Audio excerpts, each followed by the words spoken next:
Well, hello everyone, and welcome back to Give It a Shot, Oh my gosh. What's happening? Help. Help me. I need help. Enter? Hello? Maybe I'll do the intro later. Ow, ow, ow, ow! Great, thank you, Jack. Okay, hello everyone, and welcome back to Give It a Shot. Give it a shot! Give it a shot! It is a first impression series where I play a game I've never played before, and I see if it's worth playing a little bit more. I'm already freaked out. This game is called Dujanah. We saw a nice video from the game's creator, Jack, and he told us the game is all about identity. We should definitely interact with the grave, which made us do a grappling hook. Okay. Hello. Hey, Papa. Yes, Ashna, darling. Who is going to die first, you or Mama? Well, I guess I don't know. If Mama dies first, will we get a new Mama? Oh, no. I love you, Mama, but I'm going to need someone to help with my homework if you aren't around. Let's concentrate on preparing dinner now, shall we? Yeah. Yeah. This is making me uncomfortable already. Your hamster is dead. What's... Okay. What is happening? I'm scared. What's going on? You guys, I'm really scared. Not here, Papa. Here we go. Freestyle, you know I got that flow. Watching down the desert sands with my daughter. I don't know where I'm gonna bury my mama. Hey, how about right here? Seems fine sight. What do you think, Ashna? Oh. Yeah, I guess. I don't know for sure his plan for the creature is sweetest. I believe we are the ones being tested here, not the animals. So I have a feeling we'll be with that. I love with that. Yes. Come on. Come on, everyone. Everyone watching this video, give it a little bit of a clap there, and I'll know if you didn't do it. Will Kaya be an angel, Papa? I read that all... Come on, everyone. I want to hear you out there in the cheap seats. Come on. This is a valuable little moment that we're doing here. Oh my gosh. What is happening? What's the deduction? What's going on? No. Illicit conduct. Unsafe. Scare shot. I'm sorry. Have we a problem? And also, My mouth is agape. What just happened? Am I playing? I cannot control anything on the screen. At this point, my hands are up. They are behind my head, and I'm in a kneel down position because I have no idea what's happening right now. This is supposed to be Give It a Shot. This is supposed to be like for fun little experiences. And Mama, it hurts. I keep telling myself it's just a matter of sensation. I can't hide from it though. It blots out the sun. Will they ever return? It's almost been a week. I'm sure there's a simple explanation and they'll turn up soon enough. Mama, in my mind, I've lost them and I found them 1,000 times over. How much longer? Perhaps Ted has seen something. Maybe he can lend you the keys to his old oil mining mech. Perhaps. I'm going to be on TV, Mama. Perhaps revenge is what I seek. What can I say to you once you've sought the path of revenge? There's no way to stop. Should I hide what I intend? A moth does not care when she sees a flame. Consciousness of pain, Mama. It's keeping me alive. Hey, there's that oil drilling mech. I love playing weird games for Give It a Shot. Dujanah, we've all been very worried. Is there anything I can do to help? Hey Ted, I'm pulling my hair out here. Would it be possible to borrow Duck? Yes, of course, of course. Take the keys. Take them for as long as you need. We got the keys. Wait, did we get the keys or did... Bring her back in one piece. Okay. Alright, I'm gonna go ahead and take your oil mining robot that's named Duck. But not before stopping by this house. Hello? To the west, the desert continues. The intervening forces are stationed to the south. I'm in love with this game.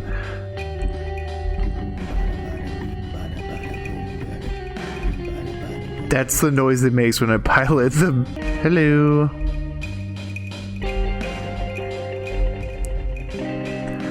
It's always nice to find the limited boundaries of a world. Amen, brother.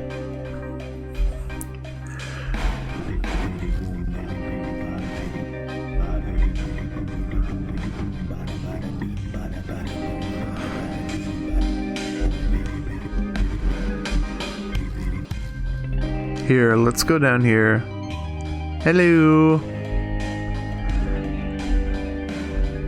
Peacekeeping outpost. Okay, what do we got? Mostly my days are just waiting about. Whoa, and what are you guys doing? Oh, you're just marching back and forth. You got your marching orders.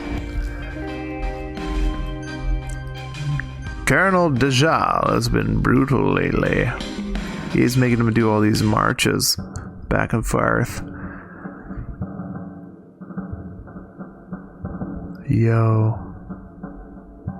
Look, military.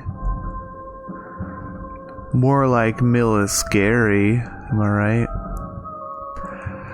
A family gets on a boat. They prefer to risk everything on an uncertain sea than live with this intervention. Oh. Are we making a comment about... Oh dear. Okay, the American flag has made it very well known. We're making a little bit of a statement here. And I am here for it, ladies and gentlemen. Ladies and gentlemen! Oh, hello, Pink Man. You have 30 seconds.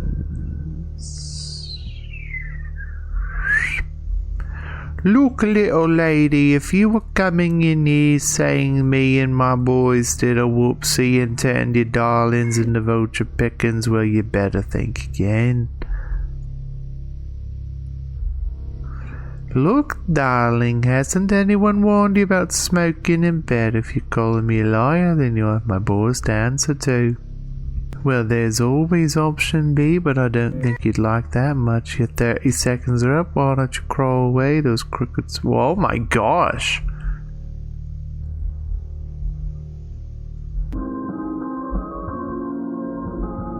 Was that it? Can I appeal to you one more time? Dude, I like my town. I like my gun.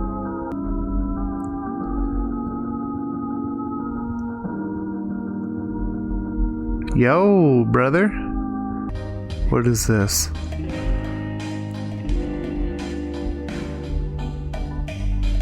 That's nothing. We can't do anything with it. Come on, fellas.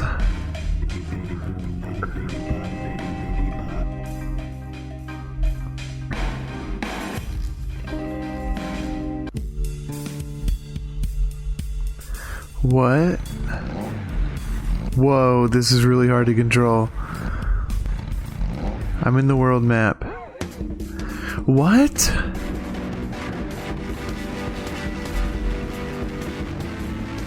Grab the... Hold on. Give it a squeeze? Oh, cool. You learn tiptoe, slobbertinis, foggy, level 14. What is happening? I am along for this ride, dude. I am along for this ride. Should we go here? Alright, what do we got here? At this point, I have no idea. Suffered from seizures since I was born. But when I got into my teens, they got real bad. I didn't really have my friends at school because of it. It's not their burden to bear. He can smell when I'm about to have one of my episodes, and he gives me my sleeve. He gives my sleeve a little tug.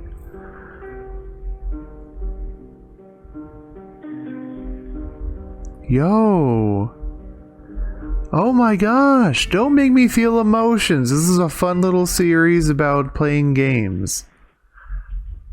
Then we come home from dance and she say, "Can I give you a wee hug to warm up?" She get into bed and I brace myself for the cold. Burn you with her cigarette so you would... Whoa. Dad would choose her more than the others for beatings. Not sure if the... Oh my... Please. Don't do things to my feeling. I realize the mouse has been there the entire recording. Don't do things to my feelings. I'm most worried about the spiders, if I'm honest. Alright, yeah, spiders are pretty scary, I get that. Hello. The child doesn't want to talk. A version of the child is expressing himself through play. Alright, well, let's go see that play, huh? What's going on here? Hello? Are you the child? Once upon a time, What? upon an era, upon an age forgotten, Fine. was a man. I'm down to clown. Was the most ordinary man to have ever fallen from heaven. He had slipped away from God and the cherubs, quite simply and with relative ease, due to the fact that he was completely unremarkable. He fell to earth in a particularly large raindrop, and settled in a house made from a giant beech tree's roots. What is happening? Unlike the other men and women who came to earth from above, this man simply wanted to live on soil with nature. I'm uncomfortable. To perform miracles of any kind. He lived a lonely life, feeding on fruits from the forest. He knew nothing of passion, of jealousy, of hate, of anything that lovers suffer. One day, while picking some particularly plump strawberries, he heard what to him seemed... Well, I like strawberries. It was coming from a big bunch of briars that shook intermittently. The sound, as big sounds tend to do, got louder as he warily approached, and moved him to smile. I don't have art. I just have fart. Hello. The strawberries sure are plump. I'll grant you that. They're as big as you are, friend. Aw, jeez, I'm lost in the daggum vines. He started to move away the thorns. To get to the I need another sound drink. that now vibrated his head and warmed his soul. When he finally moved the last obstructing rope of thorns, the sight was so alarming that he collapsed then and there, right into all the thorns. What he saw was another human, a man, and not just any man, a beautiful witch who bound his spells through song. He awoke sore with scratches, not in the comfort of his mossy roots with the reassuring sound of water, but somewhere very strange indeed. He had thought that he was the only one of his kind on earth, and he'd stopped using his voice long ago, never realizing the emotion of singing. And where was he? Trees towered around him, and his bed was of sweet, scented petals. He stood up and looked around. The trees made a perfect wall and shelter, and a natural door and windows had been made as the branches had woven together in the strangest manner. "Are you sore?" A silky flute-like voice spoke. He spun round and found that the witch was by his side, quite unexpectedly. What? He nodded and looked at his scrapes sadly. "Come, eat something," the witch beckoned. Finding he was hungry, he What? followed. Outside on display were the plains and the mountains, and he could see the tree he called home far, far below. He became aware that he was very high up on a great green mountain, and observed that a young spring had covered the world in blossoms, from the forest to the plains. He uttered his first words since leaving heaven. "Who are you? What? The stranger passed to him a rich, sweet fruit and replied, "I am the witch of night's still whispers."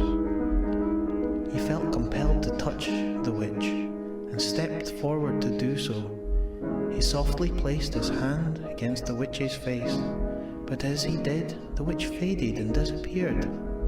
Confused and in love for the first time, the man grabbed at the space where once had stood a figure, but his hands fell through thin air. As he dropped to his knees, he heard the voice once more singing, "I shall wait forever as the days turn to night, swallowed in the shadows that glow."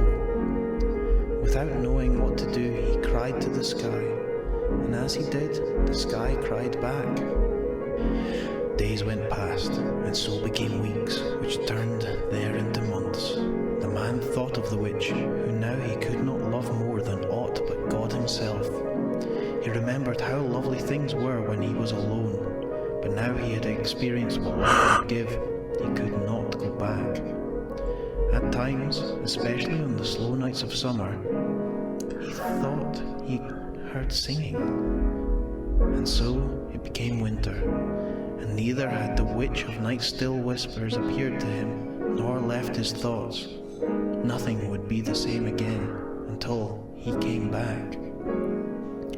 A big crystal blue tear rolled down his nose and dripped off his chin. As it hit the ground, it made a sound like ice cracking, and the ground seemed to freeze. The tear didn't soak into the earth, as water tends to do, but stayed in a ball of blue above it. Quite forgetting his sadness, the man watched the enchanted tear as it started to roll upstream, freezing the earth as it went. The man followed the sad, salty sphere for over a week, and now most of the land had frosted over, when suddenly the tear stopped its steady pace. The man also stopped, wondering where it had led him. He took his eyes off the tear and found himself next to a glimmering lake, a lake of tears. The plain man from heaven knew not what to do. He found the lake of the beautiful witch's song, and had expected to find the witch there. No such luck. He gathered food and set up a small fire, for he was inhumanly hungry and tired, and set about to eat and then to sleep. As he closed his eyes, he heard the sound from the briar bush leave his own lips. He was singing for the first time.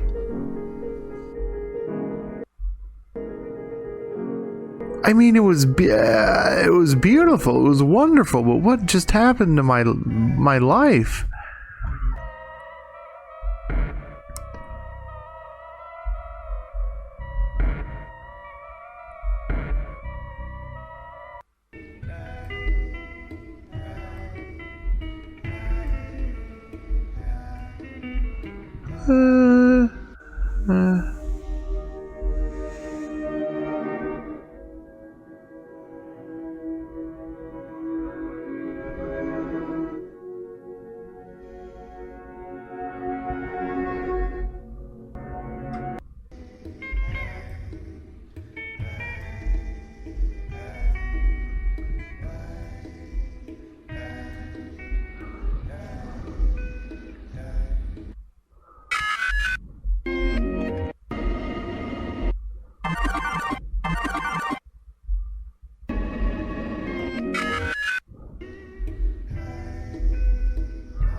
There's the, sometimes called the deep problem, which is that consciousness depends on brain states, on what goes on in our nervous system, but your consciousness at any particular moment isn't anything like a brain state. It's got it's got a flavour all of its own, as it were, and doesn't seem to make sense to talk about it. It's just a lot of nerves firing off. Second to that basic problem, there are a number of others. One is that we don't seem to need to be conscious for any, or it's very hard to specify anything that we do, any psychological state or anything else that needs consciousness. We seem to be able to do most of the things we do, if not all the things we do, without it. They're very sort of imaginative and atheism. I bought a new chair. I love the sea too. That's it. That's the episode of Give It a Shot. I've been made to feel uncomfortable before and give it a shot, but I've never had to deal with the existential thought that this game has given me. This has been Dujanah. I love you guys. Thank you so much for watching. I'll see you guys next time. Goodbye.